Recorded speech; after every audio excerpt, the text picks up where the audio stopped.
Yes. And he'll be giving us insights on what to do so that we can write to persuade. He is a journalist and a media trainer, but he also runs an organization that he will mention in a brief towards the end of this program, that it is all about opinion editorial. All right, so without much ado, good morning, Francis. Good morning, Sharon. Good to have you. Good to have me too. I'm glad to be here. I appreciate. Thank you so much for agreeing to come in. Thank you also for, agreeing to guide us through this conversation, which is your cup of tea. I mean, it is what you do. Yes, that's true. That's what I do on a daily basis. Right. And I find joy and fulfillment in that. Yeah. Trying to help people to communicate effectively with the public. Yes. Yes. So if you may allow me, I can just introduce myself. Good morning, listeners. My name is Francis Ayiecko. I'm a journalist, I'm an editor, a publisher, and a media trainer. Mostly, right nowadays, what I do is training people on how to become thought leaders in their fields through opinion writing. So that's what I do. And above all, I love the Lord. I'm born again. Amen. Amen. You mentioned something very important, Francis, to become thought leaders. Yes. What is that about? What is it about becoming a thought leader in your space? Okay, thought leadership is, when you're a thought leader, it means you have set yourself apart through your expertise. You are the go-to person in in that field because you are knowledgeable. Your knowledge in that field is above average. So in op-ed writing, thought leadership happens when you write stories, op-ed articles, or I believe at some point we are going to define what that is. You write stories that can be published in the media, and they have unique perspectives. So they are unique perspectives, they are insightful, and in your area of expertise. So the more you continue writing in that area, the more you set yourself apart, the more you become an authority in your field. And before you know it, you'll be invited for maybe to speak on issues that you have been writing about. So in summary, you are the go-to person in that field because you are now visible. You've been writing about a particular issue, and people know you can associate you with that. And the key thing to note about thought leadership is that you are an authority because you provide unique perspective on that topic.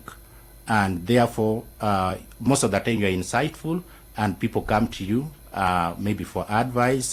They know, if I want to know something about this thing, this is the person to go to.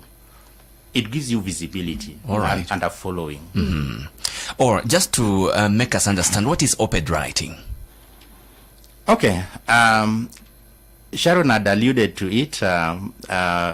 Op-ed is the short form of opinion editorials. Right.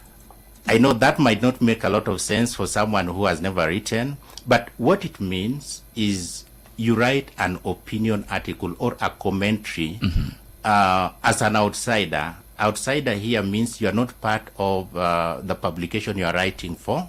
You are writing in your field. If you are a doctor, you see an issue that you feel strongly about, then you write about it in a way that will be palatable to the public. So, in summary, these are stories that are written by outsiders to be published in a newspaper or a magazine by somebody who is an expert in that field. They're usually well researched, they're usually insightful, they are not your average story. There has to be a lot of thinking that goes into writing such a story. And one more important thing is that they have to be accessible. All right. Accessible means you write it in a language that can be understood by many people. Because most newspaper readers, they don't want jargon. You don't write like you are writing. If you're a doctor, you don't write like you are writing for fellow doctors. Right. You write like someone you want to be understood by the general public. So your language has to be simple, devoid of jargon. All right. Now, just talking about someone who's a thinker, what does it take? What does it take to be an op-ed writer? And how can one start writing publishable articles, that is? You know, because I'm thinking, just before you answer that, Francis, I'm thinking that you mentioned a doctor writing. So I'm assuming a teacher writing, a human resource expert writing. A journalist writing. A journalist. No, journalist. Well, journalist is our thing. So I'm thinking about those people. A banker, you know, like an accountant writing. You know, writing has been, you know, thought to be something for people who went to a journalism school, for example. But what I'm hearing you saying is that one can write regardless of which field they are in, and that is what you help people in doing. You're absolutely right, Sharon, and I'll combine that with the question Frank is asking. Anyone can write if they have the passion to write and they are ready to learn how to write. So anyone from any field, as long as you can write what we call literate English, all you need to know, especially if you want to write opinion articles, you only need to know the do's and don'ts. What our editor is looking for in an article. That's what you need to do. And in my training, I train people from all walks of life, so to speak, and all professional backgrounds. Okay. If you would allow me, right now I'm running a class that comprises people. I have lawyers, I have people from real estate, I have a HR guy, I have a medical doctor, I have someone from human resource, all kinds of people, and all of them are writing. And even this morning, one of the lawyer trainees has been published in a business paper this morning. So you're very right. But let me combine that with the question Frank was asking. Really, what it takes.